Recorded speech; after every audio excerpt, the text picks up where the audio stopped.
Hey Dan, how are you doing, bud? Hey, how are you, Steve I am Stine, good. professor, doctor extraordinaire? I'm so happy to be Nice. here. Me too. So, guys, thank you for being here with us today. Steve and I are always super excited when you show up and hang out with us for a little bit to learn some guitar, some guitar coolness.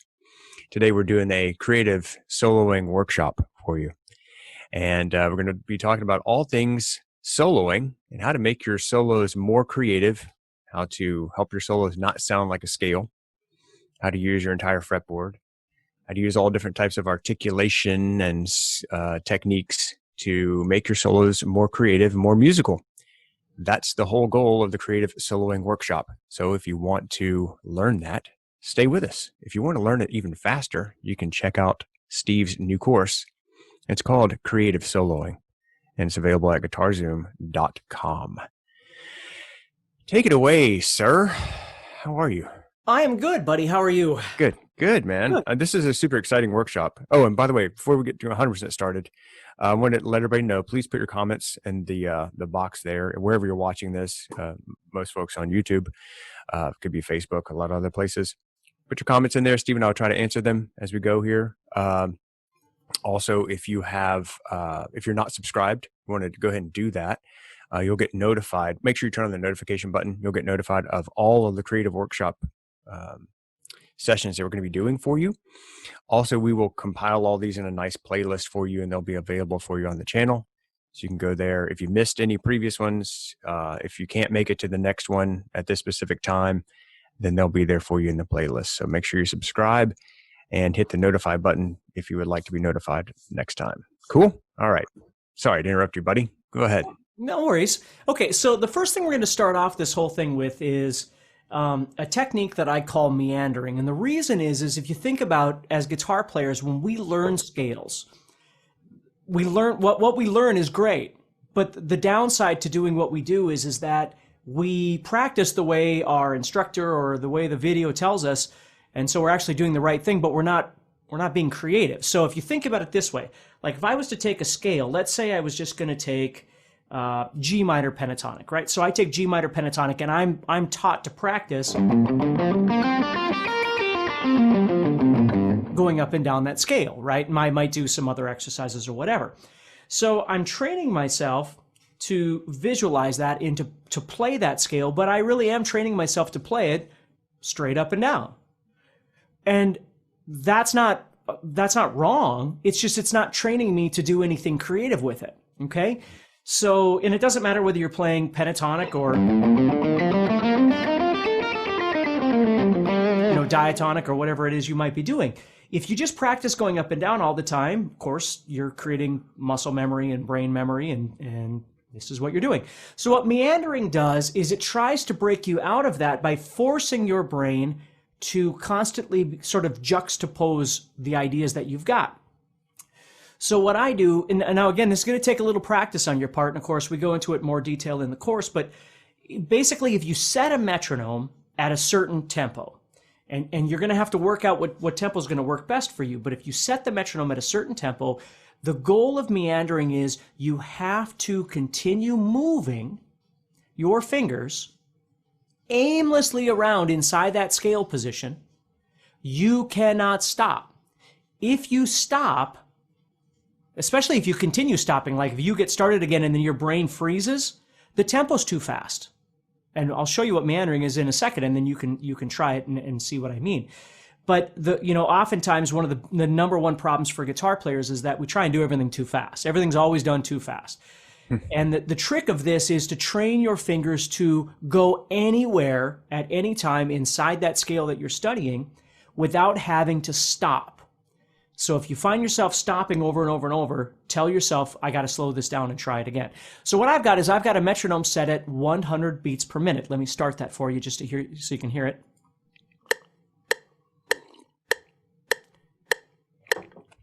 Okay, now I wouldn't be playing at this speed. I'd be playing at twice that speed. So it's set at 100. Those would be quarter notes. I would be playing what we call eighth notes. Now, again, you have to figure it out for yourself, but I always like eighth notes because it forces you to challenge a bit because you have to feel the beat in between each one of those quarter notes. So I'm thinking bum, bum, bum, bum, bum, bum, bum, bum, bum, bum, bum, bum, bum. So when the metronome starts, what I want to do is take, and I'm just going to use G minor pentatonic as my example. And what I'm going to try and do is I'm going to try and go up and down and in and out and jump and back and forth. And if I do my brain does get stuck, it freezes, it's okay to stay on the note that you're on, just keep picking until you can get your brain back. And if you get stuck, just the goal is try to continue going. Now again, if you get stuck constantly, guess what? Speed's too fast. You got to slow it down a little bit. So watch what happens when I start the metronome. Now I got to keep going to this. And if you don't have a metronome, I'm literally just on Google and I typed in the word metronome and you get a metronome. So amazing world we live in. Yeah. So here we go.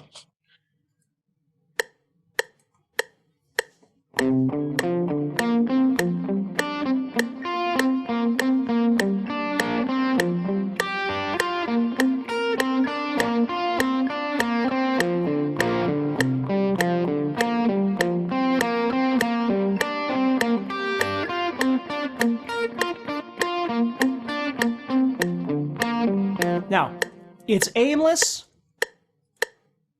It doesn't have a musical direction, that sort of thing. Again, there's no chords underneath me. All I'm trying to do is train my body, train my mind, train my fingers to be able to move around at will to different places. So instead of going,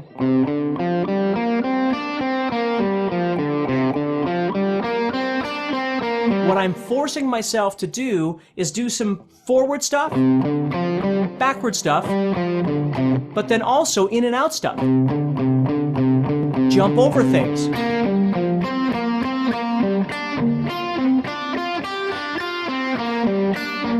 Okay? So it's not about all these other things you think about.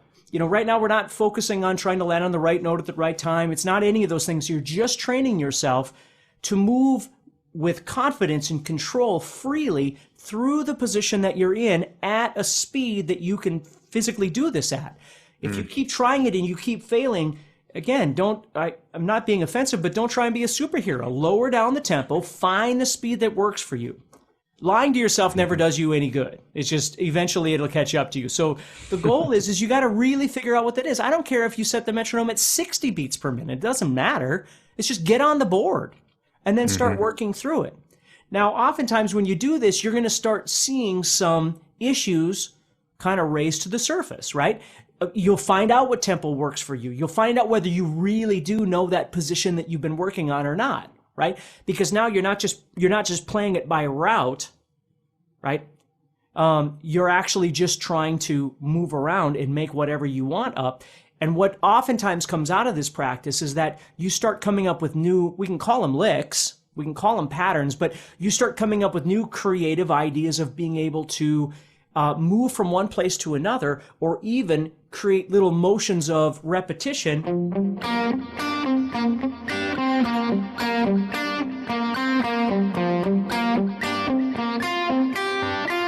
Because if you become aware of something and you go, hey, I kind of like that, it's okay to repeat it. It's okay to do whatever you want.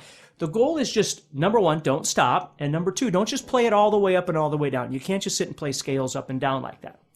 Very cool technique. Yeah, it's really effective.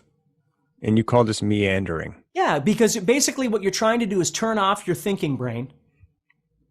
And you're just going into what we would call, for lack of a better term, the improvisatory side of your brain, where you're just allowing things to happen. Now, in a real improvisation, of course, there is thought process and there is direction and there is all these other things would happen, but they stack on top of what you're doing right now. Because in order to be able to take and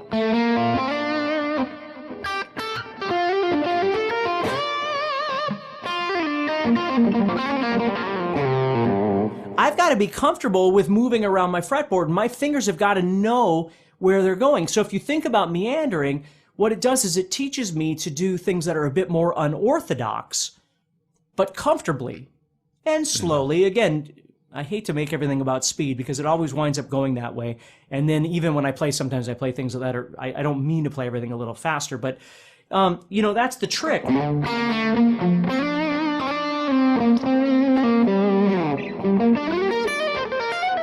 You got to be comfortable.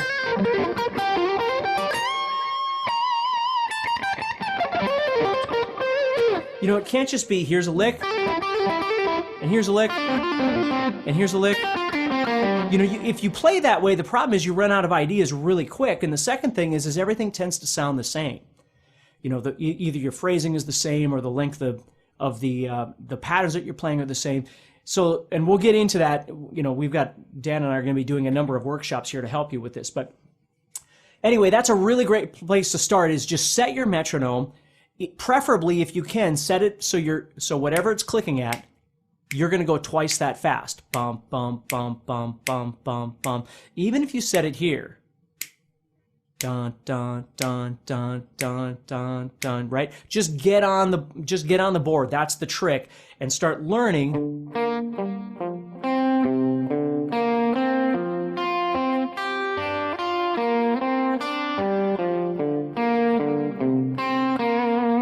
Okay? Super cool.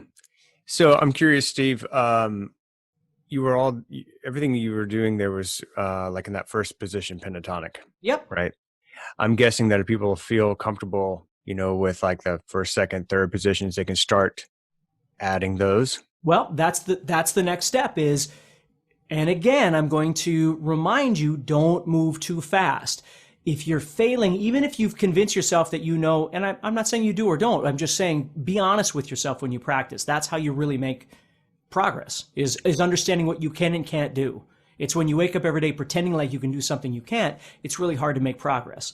So once you've established, like, let's say that first position, right? You could go into the second position and do exactly the same thing. Whatever the second position means to you, whether it's pentatonic, whether it's diatonic, a particular scale that you're working on, whatever it is that you're doing. Now, don't get me wrong. I'm not saying you shouldn't practice your scales up and down. That's perfectly fine. It's just a different technique and it's a different purpose. So when you're doing that, your metronome more than likely will be higher, quite a bit higher probably than what you're doing when you're meandering. There are two separate things that you could practice. Okay? Mm-hmm. So if I was to move to the second position, for instance,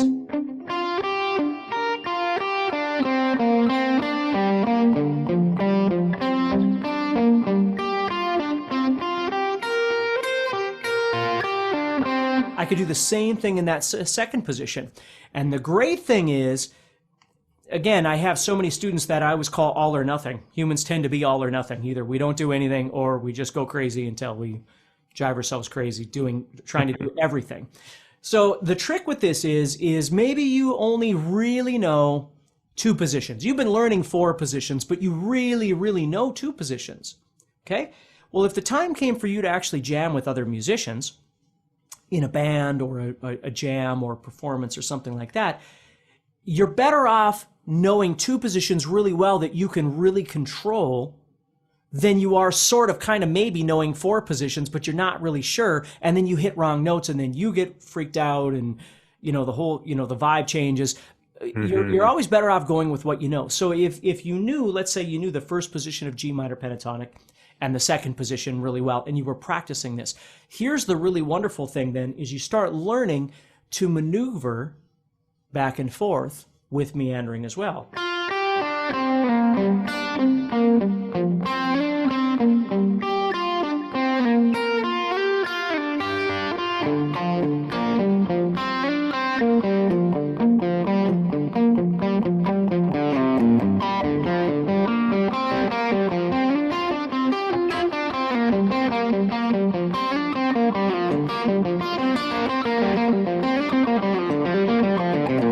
Now, as you start doing this, you might realize, this opens up another section.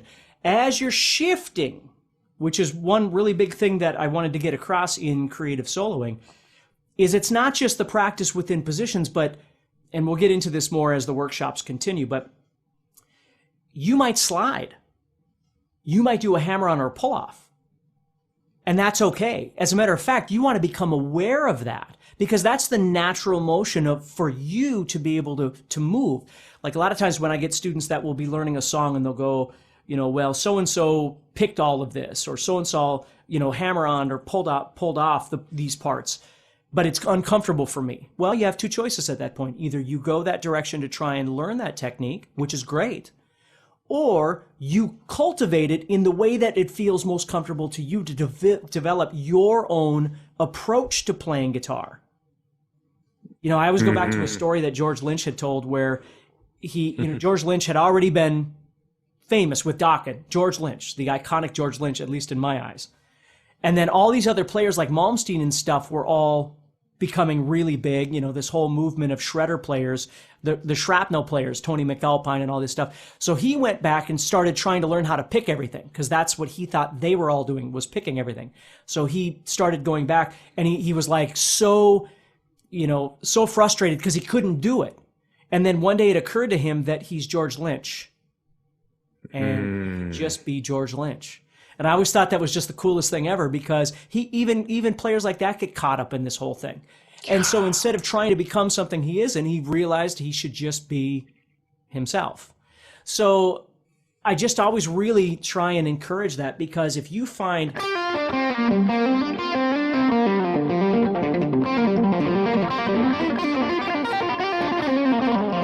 there's a way that works for you to move around the fretboard, and you become aware of that, whether it's a slide or a hammer-on or pull-off or a certain finger that moves a certain way, now all of a sudden you become more aware of the way that you play or a way that you're picking. And again, I'm throwing a lot at you, and we'll talk about this more as our workshop progresses, and certainly in the creative soloing course.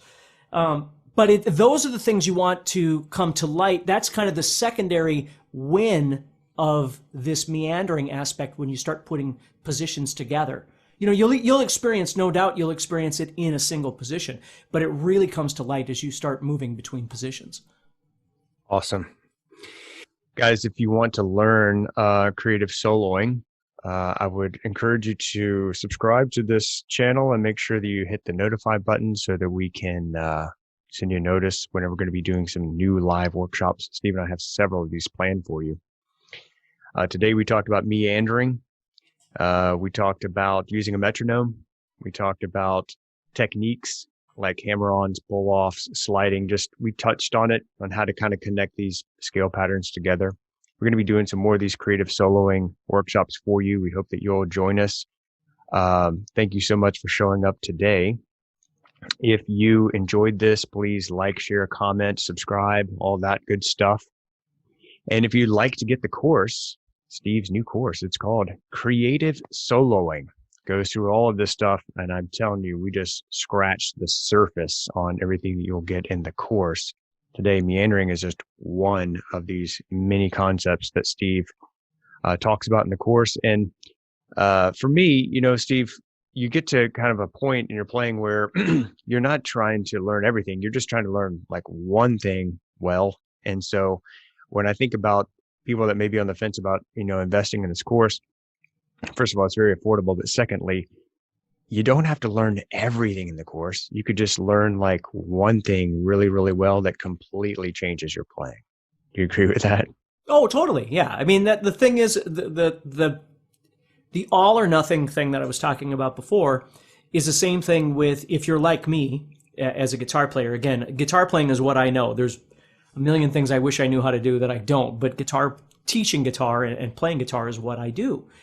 And it's so easy to all of a sudden feel like you have 17 things that you need to work on all at the same time. And, studies have shown, especially in this digital age, that multitasking really is kind of a failing idea, because all you're really doing is giving very small percentages of your thought and your focus to a number of different things. And it's really hard to cultivate them to, again, a real usable, controllable, comfortable, professional, so to speak, level. And the goal is just to focus on small amounts of things. The biggest thing I learned a long time ago in learning from people that I wanted to learn from, guitar players that I wanted to learn from, was to take a little snippet of information and then turn off the video player, turn off the video, and just study that and learn how to do that. Like this meandering thing is huge. It's not just, again, a step to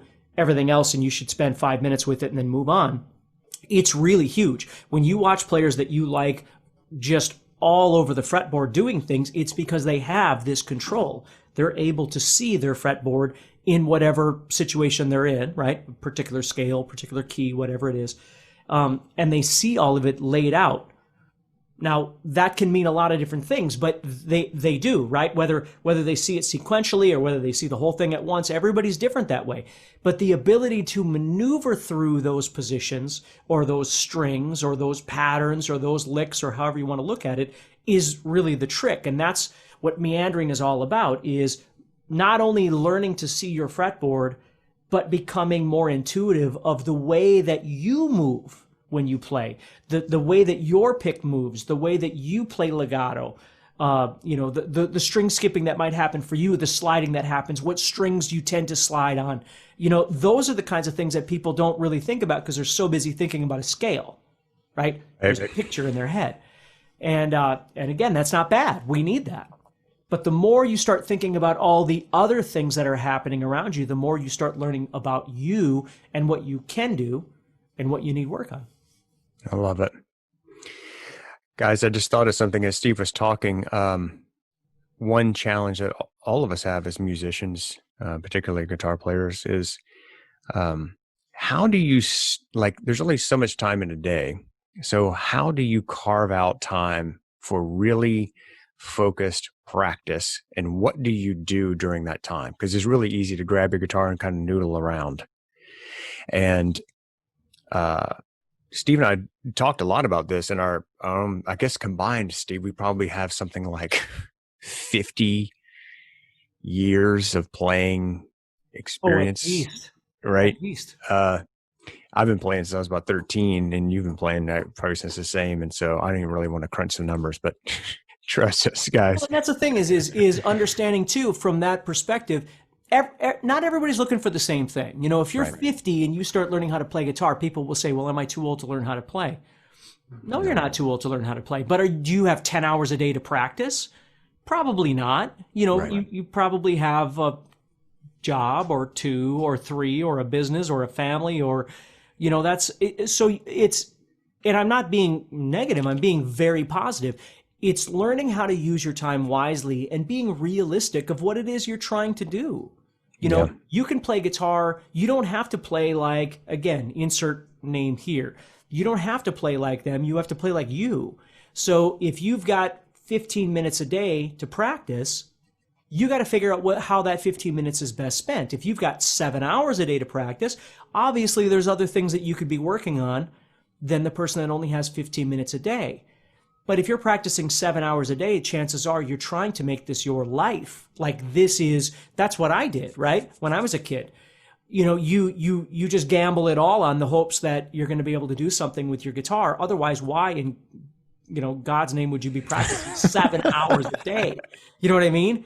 Where you can practice 15, 20 minutes a day and learn how to do all kinds of cool stuff and enjoy the ride, right? That's right. And somewhere in between there. So, my whole thing is I just want people to always be realistic with their practice and enjoy what they're doing. Don't constantly wake up mad because you're not as good as X, Y, or Z, right? Or you don't have as much time. I mean, to be honest with you, there was a time when I practiced so much that I sometimes wished I was doing other things. I was missing out on other things humans do, like interact, go to a party or whatever it might be, and so it's learning to use the time wisely. It's very important. I don't mean to go off at a tangent, but no, it's a great tangent because I think it's something that's not discussed enough. We like to talk about techniques and scales and strumming patterns and all these things, but we actually sometimes forget to talk about how do you practice? Like, what do you do when you sit down? And Steve, actually, I don't know if you remember this, Steve, you actually created a course called the Ultimate Practice Routine. And it's available also, guys, for you at guitarzoom.com. And the Ultimate Practice Routine, that entire course is dedicated to teaching you how do you structure your practice time based on your goals? What are you trying to accomplish? Are you just starting out? Are you trying to make this your career? And what's the most effective way to use the time that you're going to carve out each day We talk about things like having a practice space, like having a place that you actually go to in your home that's dedicated to your practice, having a specific day and time that you're like, okay, I know I can dedicate Monday, Wednesday, and Friday from 5 p.m. to 6 p.m. to practice. And so I'm going to walk into that practice room or that practice space or my bedroom or wherever you keep your guitar and your setup, pick up your stuff and get going at that time. And then what do you actually do during that time? Do you have a warm-up session? Do you have a stretching session? Like, what do you do? That course, I think, is something we probably don't talk enough about, is that ultimate practice routine, which teaches you how to do all that. So if that's something you're interested in, you need help with, that's available for you also. Guys, the new course is called Creative Soloing. Steve's new course, it's like all of his courses, awesome. Available at guitarzoom.com. Steve, thanks again, man. This has been an awesome session, and I'm looking forward to doing some more with you. Guys, thank you so much for being here. We really appreciate all your comments. We appreciate all of your support, and we'll see you in the next Creative Soloing session.